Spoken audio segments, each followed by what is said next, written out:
우리가 흔히 초대교회라는 말을 많이 합니다. 그러면 이 초대교회가 어느 시대의 교회를 의미하는 것일까? 거기에 대해서는 여러 가지, 한 서너 가지 좀 이야기가 있습니다만은, 그러나 아주 넓게 보면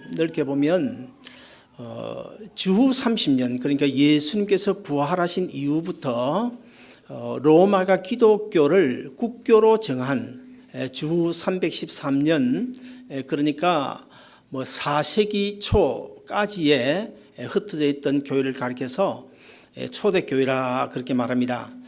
어떤 사람은 좀 더 넓게 주후 519년 로마 제1대 교황이 세워질 때까지를 초대교회라고 말하기도 합니다만은 그것은 좀 그렇다고 생각이 되고요. 그렇게 좀 더 협의적으로 좁게 이야기하면 주후 100년까지 소아시아 지역에 흩어졌던 교회들을 가리켜서 초대교회라고 말하고요. 또 우리가 늘 이야기하는 초대교회는 아주 적은 의미의 초대교회는 오늘 본문에 등장하는 예루살렘 교회를 가리켜서 초대교회라고 말하고 있습니다. 사도행전 2장에 보시면 120문도가 마가의 다락방에 모여서 간절히 하나님 앞에 기도했더니 성령이 불같이 임해가지고 많은 사람들이 성령 세례를 받게 되죠. 그런 다음에 베드로가 많은 무리들 앞에서 장문의 설교를 하고 있습니다. 그때 어떤 반응이 일어났습니까? 형제 어찌할꼬 아주 통해자복하는 역사가 일어났습니다. 그리고 성경에 보면 하루에 3,000명이나 세례를 받았다고 기록하기도 합니다. 그리고 나서 한 장 더 건너뛰어 사도행전 4장에 넘어가서 보면 하나님의 말씀을 듣고 믿는 자가 남자만 5,000명이었더라고 기록을 하고 있어요. 그렇다고 한다면 부녀자를 다 합하면 적어도 15,000명 정도는 되지 않았을까 그런 생각이 들어집니다. 그리고 한 장 넘어가서 사도행전 5장 14절에 보시면 믿고 죽게 돌아온 자가 심히 많으니 큰 무리였더라고 기록하고 있어요. 이제는 더 이상 숫자를 계산하지 않습니다. 얼마나 많이 모였던지 아마도 짐작컨대는 약 한 2만 5천 명에서 3만 명쯤 모이지 않았을까 그런 생각이 들어집니다. 그런데 문제는 이 예루살렘 교회를 우리가 살펴보면 이때가 불과 한 1년, 2년 정도밖에 되지 않았는데 어떻게 이렇게 크게 부흥되었을까? 예루살렘 교회는 역사가 오래된 교회도 아니고요. 그렇다고 해서 무슨 행정력 어떤 조직을 갖춘 그런 교회도 아니었습니다. 요즘처럼 교육시설이 잘 된 것도 아니고 또 앰프나 비디오 시설 이런 것들이 잘 된 것도 아닌데 어떻게 그렇게 부흥되었을까? 어떻게 많은 성도들이 그렇게 순식간에 모여들 수 있었을까? 그렇게 많은 사람들이 모였지만 별 큰 문제가 없었습니다. 그런데 이 교회의 내면을 살펴보면 내적으로는 성령님이 역사해서 성령님이 역사하신 결과 바로 큰 교회의 부흥으로 나타났고 그리고 예수님께서 달려주신 십자가의 그 사랑으로 충만했습니다. 모이면 예수님 십자가 부활 이야기로 아주 정말 대단한 그런 믿음이 아주 흥한 그런 시대였고 그 다음에 또 그러다 보니까 내가 예수 믿어 구원 얻은 이것이 얼마나 귀하고 감사한가 그냥 있을 수가 없었어요. 예수 생명을 소유한 이것 때문에 가만히 있을 수가 없었습니다. 그래서 여기저기 너도 나도 나가서 복음을 전하는 순수한 복음의 열정이 있었기 때문에 예루살렘 교회가 그처럼 부흥했던 것 같습니다. 제가 목회를 시작하면서 한 3가지 제 나름대로의 목회 원리를 정해놓고 지금 15년이 지났지만 지금까지도 가능하면 그 원리에 따라 목회를 하려고 노력하고 있습니다. 첫째는 자원입니다. 자원. 그 다음에 둘째는 자율입니다. 이 자율이라고 하는 것은 자원과는 좀 다르죠. 자원은 무엇인가를 내가 스스로 원해서 자원해서 하는 것이고 이 자율이라고 하는 것은 우리 교회 규칙이라든지 여러 가지 정해져 있는 그 룰에 따라서 스스로 그 룰을 지키면서 하는 것이고 그 다음에 세 번째는 은혜롭게 하자는 것입니다. 뭐 급할 거 있냐? 우리 주님이 언제 오실지 모르지만은 우리 아름다운 동산교회는 주님 오실 그때까지 존재해야 되는데 뭐 좀 일 좀 그렇게 급하게 못해도 뭐 서로 다투거나 이런 거 하지 말자. 은혜롭게 하자. 은혜롭게 하자. 이 세 가지를 목회 원리를 삼고 오늘까지 지내왔습니다. 그래서 가능하면 어떤 명령이라든지 지시에서 우리가 일을 억지로 하지 말자. 자율적이고 자원으로 하는 그것이 바로 큰 힘이 되고 능력이 나타나고 거기에 성령 충만하고 거기에 이제 하나님께서 복을 주시고 하나님께서 영광을 받으시기 때문입니다. 우리 기독교 역사를 잘 살펴보면 이 기독교는 지난 2000년 동안 사실 내부적으로는 상당한 분열이 있었습니다. 지금도 예수님 이름하에 생긴 교파, 교단이 얼마나 많은지 몰라요. 어떤 책에 보니까 10,000몇 개나 된다고 그럽니다. 아무튼 이렇게 2000년 동안 많은 분열 가운데 우리 기독교가 발전되어져 왔고 그리고 외부적인 핍박이 얼마나 심한지 모릅니다. 예수 믿는 것 때문에 잡혀 감옥에 들어가고 참수형을 당하고 맹수의 밥이 되고 뭐 얼음 구덩이에 던져져서 죽는 이런 일들이 얼마나 많이 있었는지 몰라요. 이런 핍박과 내부적인 분열 이것이 결코 좋은 것은 아닙니다. 분명 나쁜 것입니다. 그런 분열 가운데 사탄 마귀가 역사하는 것입니다. 그러나 우리가 한 가지 알아야 될 것은 그런 어떤 분열 좋지 않은 것이지만은 그것이 하나님의 손에 붙잡히면 그것이 복음 전도의 도구가 될 수 있다는 것을 우리가 알아야 될 필요가 있습니다. 잘 나가던 예루살렘 교회가 드디어 문제가 생겼습니다. 어떤 문제였습니까? 오늘 본문 1절을 보시면 그때의 제자가 더 많아졌는데 헬라파 유대인들이 자기의 가부들이 그 매일 구제에 빠짐으로 히브리파 사람을 원망한대. 여기 보면 히브리파 사람들이 나오고 헬라파 유대인들이 나와요. 그런데 이 헬라파 히브리파 유대인들 무슨 뜻일까? 히브리파 유대인이라고 하는 것은 사실 그 이스라엘이 얼마나 외침을 많이 받았습니까? 전 세계 수많은 민족 가운데서 아마 이스라엘만큼 유대인 민족만큼 외침과 박해를 많이 받은 민족이 없을 것입니다.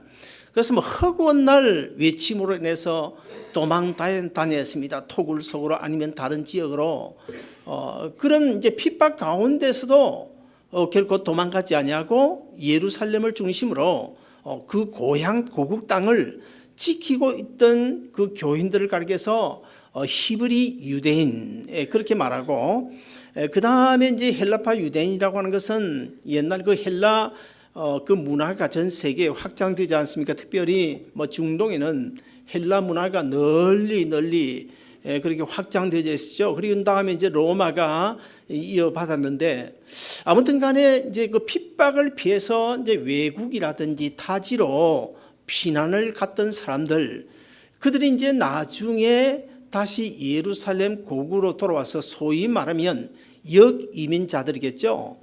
이들을 가리켜서 헬라파 유대인이라 그렇게 말합니다. 예루살렘 교회는 구제의 힘을 많이 썼습니다. 하나님의 교회는 구제 많이 해야 됩니다.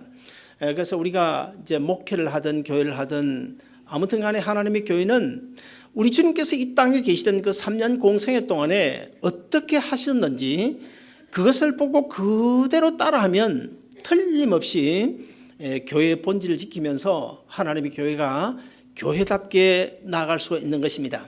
그렇다 한다면 우리 주님께서 이 땅에 계실 때 하셨던 일이 무엇일까요? 크게 세 가지로 구분하면 첫째는 이 복음 전하는 거죠. 복음 전하는 거. 우리 주님 언제나 어디를 가든지 천국 복음을 전하셨습니다. 그 다음에 두 번째는 구제하는 것입니다. 구제. 가난하고 병들고 뭐 갇힌 자, 억눌린 자 뭐 이런 사람들 우리 주님 찾아다니시면서 구제. 그 구제 교회가 반드시 해야 됩니다. 그 다음에 이제 세 번째로는 뭔가 하면 사람 세우는 것입니다. 아무튼 간에 사람 세우는 거, 제자들을 비롯해서 많은 하나님의 제자들을 세우는 그런 일들을 우리 주님께서 하셨어요. 그래서 우리 교회도 가능하면 주님이 하셨던 이 세 가지를 하자. 그래서 사실 장학 사업도 우리 교회가 대학교 들어가는 뭐 학생들에게 500불, 그다음에 대학생으로서 우리 교회에서 뭐 성가대나 어디서 봉사하는 분들 봉사 장학금이라 해가지고 1년에 1,000불씩 장학금을 주는데 지금 8년 되지 않았습니까? 사실 지난 한 4, 5년 동안 뭐 서브프라임 사태 이후로 우리 교회도 뭐 재정이 거의 마이너스 성장을 해왔습니다. 그럼에도 불구하고 장학금은 한 번도 안 준 적이 없어요. 어떻게든지 주님이 하시던 그 일을 해야 되지 않겠냐. 그리고 또 선교도 그렇습니다. 교회가 어렵다고 해서 선교 다 끊어버리면 어떻게 되겠습니까? 아무리 교회가 어려워도 우리가 선교는 하자. 그리고 구제도 하자. 그래서 지금까지 우리 교회가 이 세 가지, 바로 우리 주님께서 이 땅에 계실 때 하셨던 그 세 가지를 우리가 그대로 지금 실천하려고 노력을 하고 있는 것입니다. 그런데 문제는 당시 헬라파 유대인들 대부분이 타국에서 돌아온 사람들이었기 때문에 히브리파 유대인들보다는 구제 대상이 더 많았습니다. 그런 가운데 히브리 유대인들은 또 그들 나름대로 어떤 그 기득권을 주장하면서 소위 텃세를 했어요. 그러면서 이제 그 히브리파 유대인들이 그 헬라파 유대인들 그 구제 대상자를 자꾸만 빼고 히브리파 유대인들을 구제 대상에 넣는 거예요. 그러다 보니까 헬라파 유대인들 가운데 불평불만이 생기기 시작해서 결국 이제 예루살렘 교회가 큰 문제에 직면하게 된 것입니다. 자, 그렇다 한다면 이런 그 어려운 문제의 원인이 무엇일까? 첫째는 예루살렘 교회의 갈등의 원인, 사도들이 목회 우선순위를 저버렸기 때문에 이런 문제가 생긴 것입니다. 오늘 본문 2절을 보시면 초대교회의 문제점이 무엇인지를 이렇게 밝혀주고 있습니다. 12사도가 모든 제자를 불러 이르되 우리가 하나님의 말씀을 제쳐놓고 공개를 구제하는 것을 손님 대접하는 것을 일삼는 것이 마땅치 아니하니라. 자, 이 말씀을 보면 하나님의 말씀을 제쳐놓고 그냥 남을 대접하고 공개하는 그 일에 힘썼다는 것입니다. 그러므로 사도의 사명은 사실은 구제가 아니거든요. 사도나 목회자의 사명은 하나님의 말씀을 전하는 것인데 그런 하나님의 말씀 전하는 것을 제쳐놓고 사도들이 무엇에 치중했습니까? 공개를 일삼았습니다. 전에 가지고 있던 성경 공개, 이 공개가 뭘까요? 공개는 식탁이나 상 차리는 것을 의미합니다. 사도들이 말씀 전하는 일을 제쳐놓고 구제하고 남을 섬기는 것 참 좋지만은 거기에 너무 치우쳤기 때문에 이런 문제가 생겼다는 것입니다. 뭐 요즘에는 일부 예배 우리 뭐 전도사님 그리고 또 우리 여건사님 경수가 뭐 일찍 나와서 많이 도와줘가지고 저희 내가 뭐 한 7시 50분 45분 되면 교회 옵니다만은 작년만 해도 7시 반 되면 교회 나와야 했어요. 나오지 않을 수가 없습니다. 7시 반에 나오면 밥 다 앉혀야 되죠. 커피 앉혀야 되죠. 그 다음에 뭐 100여 명이 먹을 수 있는 국 다 앉혀야 되죠. 그 다음에 예배실 준비해야 되죠. 친교실 탁자도 준비해야 되죠. 뭐 이러다 보면 둘이서 그냥 호작호작거리면서 아무리 열심히 해도 한 40분 걸려요. 그러다 보면 일부 예배 8시 반 예배에 들어가면요. 어떤 때는요. 이 찬송이 제대로 나오질 않아요. 힘들어가지고 막 급하게 하다 보니까. 그래도 요즘에는 뭐 얼마나 감사한지 모르겠어요. 아무튼 간에 오늘날 이 목회자들이 목회의 본질인 하나님의 말씀을 연구하고 기도하는 그 일을 제쳐놓고 자꾸 엉뚱한 데 신경 쓰면 결국 교회가 문제가 생겼다는 것입니다. 여러분 가운데 우리 집에 오면 리빙룸에 종이 하나 달려있는 거 여러분 아시죠? 종이 하나 달려있는데요. 내가 2층에 서재 앉아놓으면 나는 그냥 꼼짝 달싹 안 하고 하루 종일 뭐 기도하고 혼자 예배 드리고 성경 보고 이러다 보니까 집사람이 제발 좀 밥 먹으러 제때 좀 내려오라고 아무리 불러도 안 내려오니까 종을 어떤 권사님이 하나 선물을 사다 줬는데 그걸 달아놓고는 그냥 땡땡땡땡 치니까 제가 안 내려올 수가 없잖아요. 그래서 뭐 어쨌든 참 그렇게 합니다마는 어쨌든 이 목회자들이 왜 실패하는 것입니까?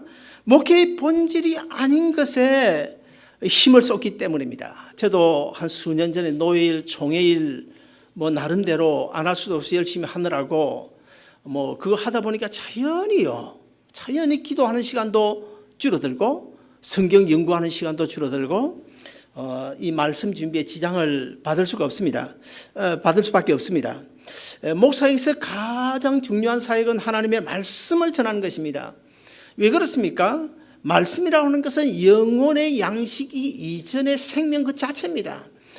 말씀으로만 죽은 생명이 살아나고 말씀으로만 삶의 변화가 나타나기 때문입니다. 그러므로 말씀이 없다, 어떤 교회에 진짜 복음이 없다, 말씀이 없다, 그 뭘 의미하는 것입니까? 그 교회에 생명이 없다는 말이고, 생명이 없다는 말은 더 나아가서 그 교회가 죽었다는 이야기 아닙니까? 자, 생명이 없어 죽은 교회에 큰 건물이 있으면 뭐합니까? 생명이 없어 죽은 교회에 아주 훌륭한 행정 조직이 있으면 뭐합니까?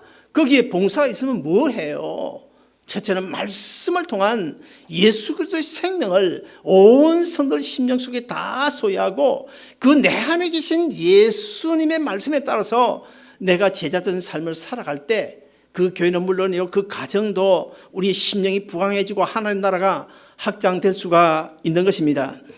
그 다음에 두 번째로 오늘 본문에 보시면 이 갈등과 문제에 대한 예루살렘 교회가 어떻게 대처했을까?